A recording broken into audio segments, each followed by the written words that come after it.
Cinta Gadis Desa, Part 9.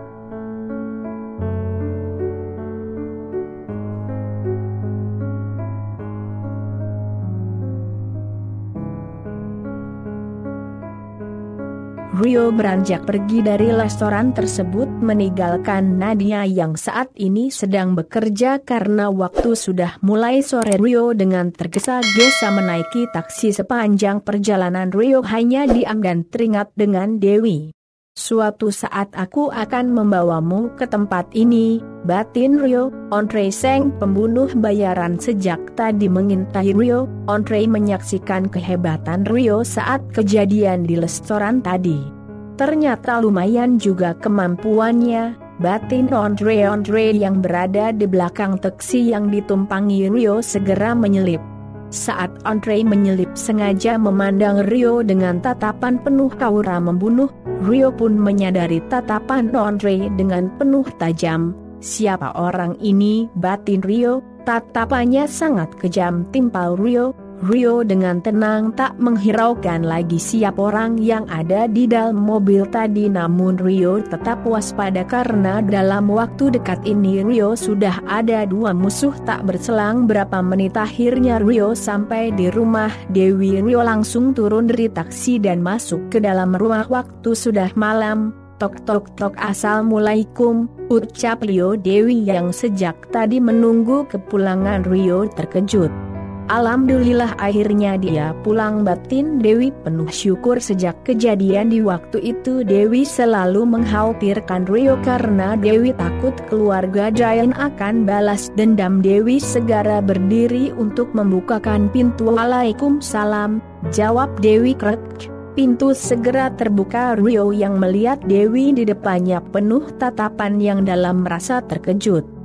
Ada apa dengan Dewi? Kenapa menatapku begitu dalam, batin Rio. Jantung Rio berdetak kencang saat menatap mata Dewi penuh arti. Mereka berdua saling pandang.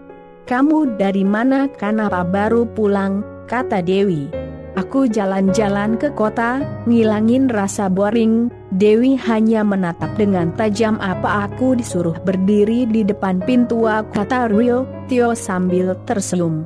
Cepat masuklah, Dewi kesal. Lagi datang bulan kali kok marah-marah terus, batin Rio. Dewi dan Rio masuk ke dalam dan duduk di sofa. Ayah dan ibu kamu kemana? Kata Rio. Ayah dan ibu pergi ke rumah paman. Malam ini Pak Yanto dan istrinya sedang tidak ada di rumah. Mereka pergi ke rumah saudaranya. Rio dan Dewi hanya berdua saja. Oh enggak, kenapa kamu belum tidur? Tanya Rio. Dewi menatap Rio dengan tajam. Aku lagi nungguin ayah dan ibu pulang, jawab Dewi. Sebenarnya Dewi menunggu Rio pulang, namun Dewi berusaha menutupinya agar Rio tidak mengetahui semua itu. Bukan menunggu aku pulang ya, haha, goda Rio. Wajah Dewi memirah mendengar Rio menggodanya. Ngapain aku nungguin kamu, jawab Dewi jutek. Ayolah ngaku saja, itu wajahmu mirah, tandanya kamu memang menungguku. Wajah Dewi semakin mirah. Dewi tidak berani menatap mata Rio. Dasar orang gila, kata Dewi. Andre hanya tertawa melihat tingkah Dewi yang seperti anak kecil. Kamu hati-hati kalau keluar, karena Jayan pasti akan menuntut balas, kata Dewi penuh perhatian. Andre yang merasa diperhatiin oleh Dewi merasa senang.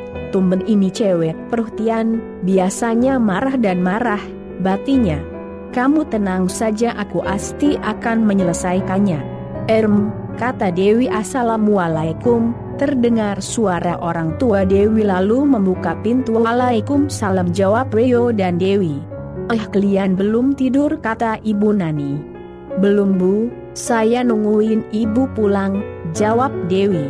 Gimana kabar paman Bu? Tanya Dewi. Paman kamu baik-baik saja, jawab ibunya. Paman mau menyuruh kamu main ke sana, imbuhnya. Dewi akan ke sana Bu, kalau sudah ada waktu, jawab Dewi. Ya udah Bu, Dewi masuk duluan ya, kata Dewi canggung. Baiklah, jawab ibunya. Pak Yanto dan istrinya duduk di sofa. Nak Rio, gimana tadi jalan-jalannya? Tanya Pak Yanto. Rio tadi hanya pergi ke kota Pak sebentar, jawabnya. Oh, timpal Pak Kianto. Ya sudah nak Rio, kami masuk duluan ya, kata Pak Kianto. Iya Pak, jawab Rio. Pak Kianto pun berdiri dan masuk ke kamarnya Rio yang merasa bosan sendirian juga masuk ke kamarnya. Saat Rio melintas di jendela, Rio melihat bayangan hitam di semak-semak, tatapannya penuh aura yang menakutkan. Rio mencoba melihatnya lagi, tapi bayangan itu sudah tidak ada. Siap dia, kenapa tatapannya begitu kejam? Batin Rio teringat dengan tatapan lelaki yang ada di jalan tadi.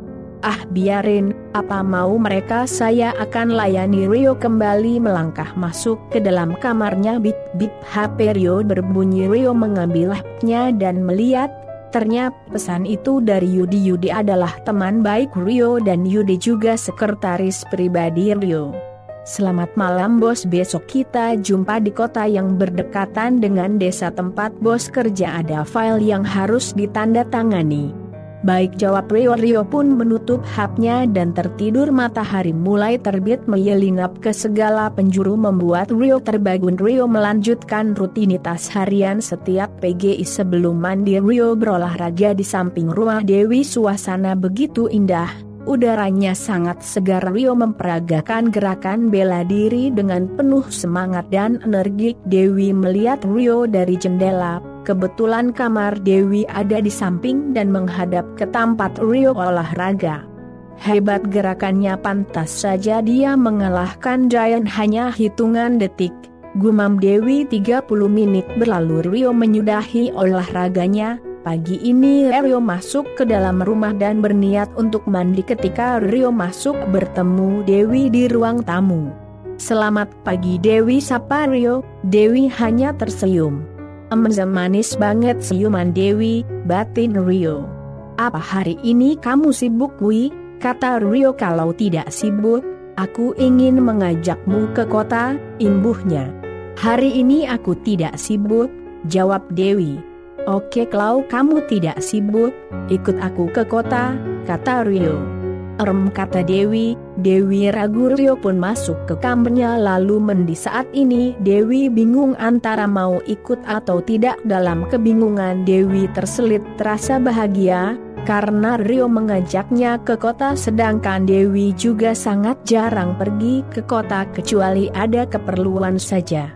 Ah, aku ikut dia juga gak ada ruginya, kata Dewi. Selain itu kan dia memang masih belum tahu di daerah sini, imbuhnya. Dewi pun segera masuk kamarnya untuk bersiap-siap. Tak lama berselang Rio sudah siap dan menunggu Dewi di ruang tamu. Lama banget sih Dewi, ujar Rio. Jangan dia menolak ajakanku, Rio ragu. Ah, aku tunggu saja deh sampai 30 menit. Kalau dia tidak keluar dalam 30 menit baru Ki berangkat. Dewi yang sudah siap berpakaian rapi keluar menuju ruang tamu. Wah, Rio mematung, cantik sekali Dewi. Rio menatap seksama. Luar biasa sederhana tapi sangat cantik, gumam Rio. Dewi berjalan menuju Rio. Ayo kita berangkat.